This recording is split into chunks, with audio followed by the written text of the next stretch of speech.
In the village of Amoaka, poverty was not just seen, it was felt in the bones.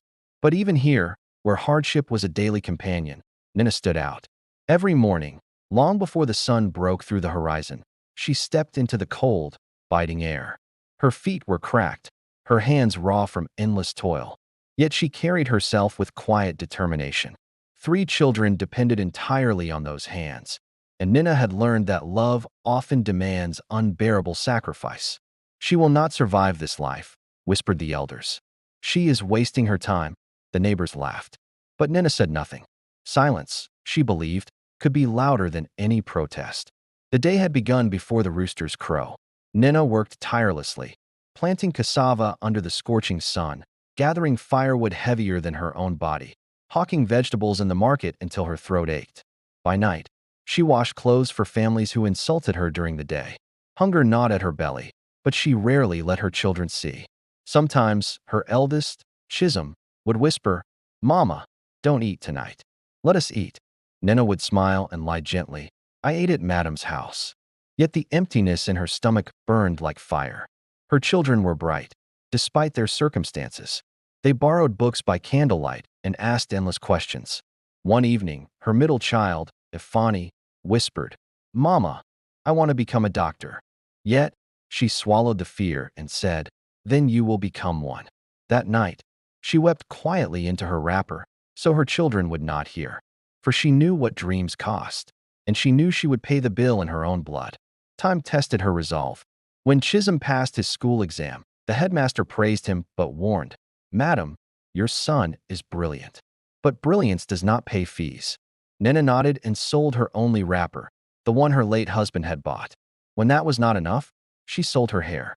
When illness struck Amaka, her youngest, she borrowed from the wealthy chief Obina, a man known for cruelty wrapped in civility. "You should have married well," Chief Obina mocked as Nina scrubbed his floors to repay the debt. But she never complained. Inside, something hardened. Years passed. The children grew, their minds sharp, their dreams unbroken. Chisholm won a scholarship abroad. Ifani excelled in medicine. Amaka became a lawyer.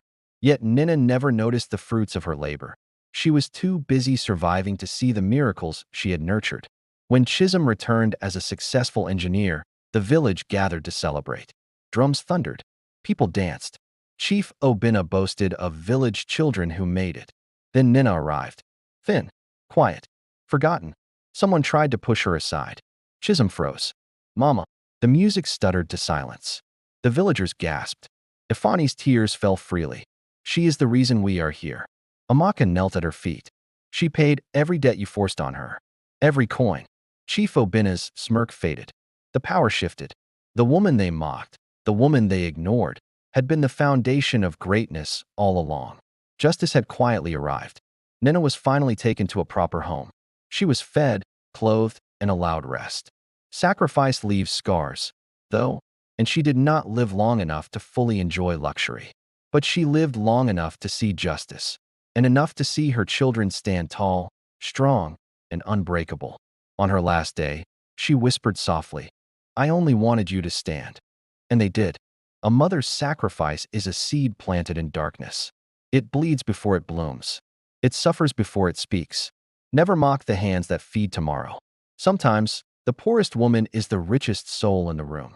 If this story touched your heart, like this video, share it with someone who needs to hear it, and subscribe for more powerful African folktales that honor sacrifice, courage, and justice.